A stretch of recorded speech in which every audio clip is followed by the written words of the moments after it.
آپ ابھی اپنی سکرین پر ایک خوبصورت جوان کی خوبصورت تصویر ملاحظہ کریں گے۔ یہ شخص 3 ماہ پہلے تک دنیا کے امیر اور بااثر ترین لوگوں میں شمار ہوتا تھا۔ یہ دنیا میں تیل کی دولت سے مالا مال تیسرے بڑے ملک لیبیا کی دوسری طاقتور ترین شخصیت تھا۔ یہ کس قدر امیر اور بااثر شخص تھا، اس کا اندازہ آپ 2-3 مثالوں سے لگا لیجئے۔ یہ لندن میں تھا، اسے شمالی لندن کا ایک گھر پسند آ گیا۔ اس نے وہیں کھڑے کھڑے یہ گھر 1 کروڑ پاؤنڈز میں خرید لیا۔ یہ پاکستانی روپے میں 1 ارب 40 کروڑ روپے بنتے ہیں۔ اس نے 2009 میں مانٹی کارلو میں اپنی 37ویں سالگرہ منائی۔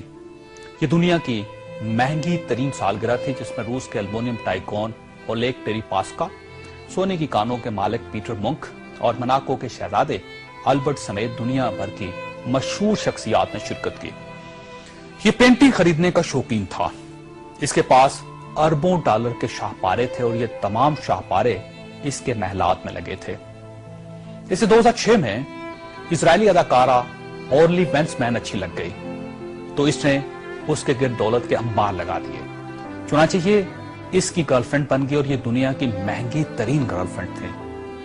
برطانوی وزیر اعظم ٹونی بلیئر اسے اپنا ذاتی دوست کہتا تھا اور اس پر 10 ڈاؤننگ سٹریٹ کے دروازے ہر وقت کھلے رہتے تھے۔ برطانوی شاہی خاندان نے اسے کئی بار بکنگم پیلس اور ونڈسر کاسل میں لنچ اور ڈنر دیے تھے۔ یہ لندن اور پیرس میں پلے بوائے کی زندگی گزارتا تھا اور اسے دنیا جہان کے قانون توڑ کر بہت خوشی ہوتی تھی۔ اس نے ایک بار پیرس کی شانزے-لیزے پر 120 کلومیٹر کی رفتار سے گاڑی چلا کر پوری یورپی دنیا کو حیران کر دیا اور پیرس کی سٹی حکومت کوشش کے باوجود اس کا چالان نہ کر سکی۔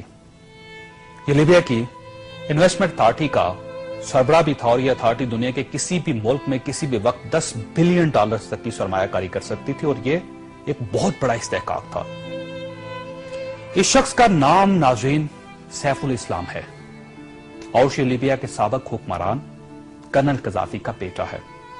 سیف الاسلام کرنل قذافی کا وارث اور ولی عہد بھی تھا اور اسے دنیا کا اس کے بارے میں خیال تھا کہ یہ کرنل قذافی کے بعد لیبیا کا حکمران ہوگا۔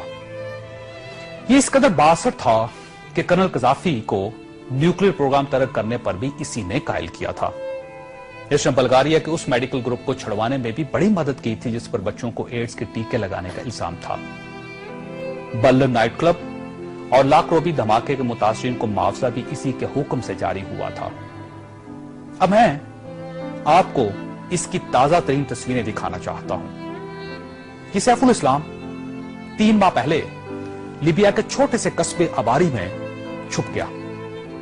یہ 2 دن پہلے 19 نومبر کو قصبے کے ایک ایسے کمرے سے برآمد ہوا جس میں باتھ روم تک نہیں تھا اور یہ بدبودار پرانے کمبل میں لپٹا تھا۔ اس کی انگلیوں پر پلستر چڑھا ہوا تھا اور یہ پلستر بھی اس نے خود چڑھایا تھا کیونکہ اسے ڈاکٹر تک کی سہولت حاصل نہیں تھی۔ یہ سیف الاسلام اس وقت لیبیا کی موجودہ حکومت کے قبضے میں ہے اور پوری دنیا میں کوئی شخص اس شخص کو پناہ دینے کے لیے تیار نہیں جو 3 ماہ پہلے تک ملکہ برطانیہ کا شاہی مہمان بنتا تھا اور ٹونی بلیئر اسے مائی فرینڈ کہتا تھا اور پیرس کی کمپنیاں اس کے لیے خصوصی خوشبو ایجاد کرتی تھی۔